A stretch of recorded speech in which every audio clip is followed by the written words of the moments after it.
and they had, it doesn't matter, I'm not calling them all dirty, but, you know, they didn't live hygienic lifestyles, and they'd go out on the yard and they'd pick little fucking bits of fucking roll, you know, tobacco, what people had smoked and thrown on the floor. They'd go out, reach them, and I'd come in and you just have this little tramp sat at the end of my pad, all fucking dirty grey fingers, taking the tobacco out of the little stumps and making himself a rollie and just stinking me pad out. And the screws knew exactly what the fuck they were doing to me. Anyway, it got to the point where I was slapping them up and I was getting called a bully and shit, you know, but I'm not arsed. I couldn't give two fucks. Anyway, to get past that, the screws thought they were fucking mad, didn't they? So what they done? They brought this big black kid in from the South End. Barry Williams, his name was.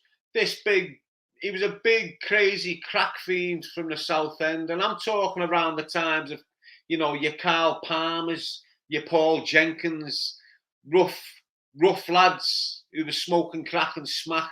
And they just do crazy madness. Anyway, this Williams, this Carl Williams, his name was, I'm certain it was, yeah, Carl Williams from the South End.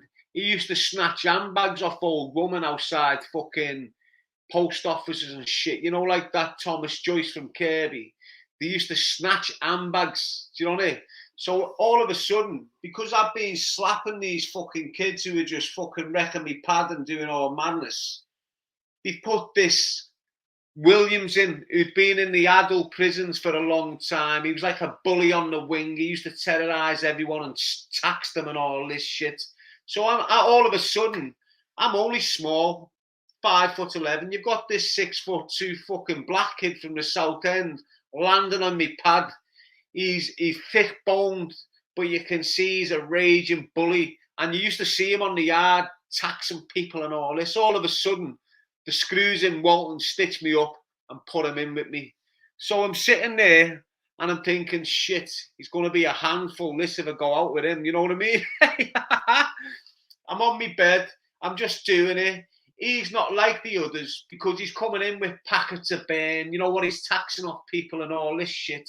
So he's quite fat in that sense. So he's not sitting at the end, you know, raving the dimps and having big black fingers off the ash and smoking smelly dimps and all this. And we sort of had a little conversation. Whatever you do, Carl Williams, do not smoke any smack in this cell, okay? Whatever you do, don't smoke smack in it. I won't, lad. I've got respect for you. I wouldn't do that to you. I know the damage it can do to you when you're asleep and so on and so forth. So I'm just chilling, doing me shit. It's bedtime.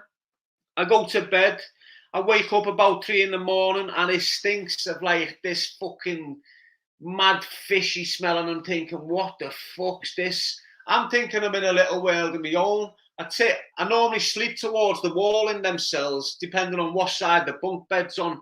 I always sleep on my left shoulder. So if the bed's on the right wall, I'll be facing out towards the other wall. But if it's on the left wall, I'll be facing the wall. So on this occasion, I'm facing the wall. I've woke up, had this mad smell, I've turned round, and what have you got? You've got that Carl Williams smoking smack on a chair about 3 foot away from me.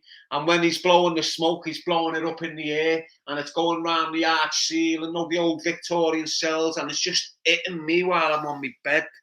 I've just had to, you know, I'm not going to lie, I'm a little bit shook. I'm a little bit shook at this kid. You know, he's a big bully on the wing. He's got everyone shook of him, and the screws have purposely put him in my cell to fuck with me. So I'm a little bit shook, but I was just thinking to myself, I can't have this. I just can't have it. So I've just waited for the opportunity when he was gouching. He's had another toot. He's had another toot. He's had another toot. And I'm just watching him on the slide thinking, you fucking little smackhead. Watch what happens here. And he started gouching. I've just jumped off my bed and went, whoosh, poof, poof, just stood all over him, you know, give him a fucking good hiding, then got on the bell, bang, the screws came, the bells went off, before you know it, I'm getting dragged out, and that's the last time he had a cellmate.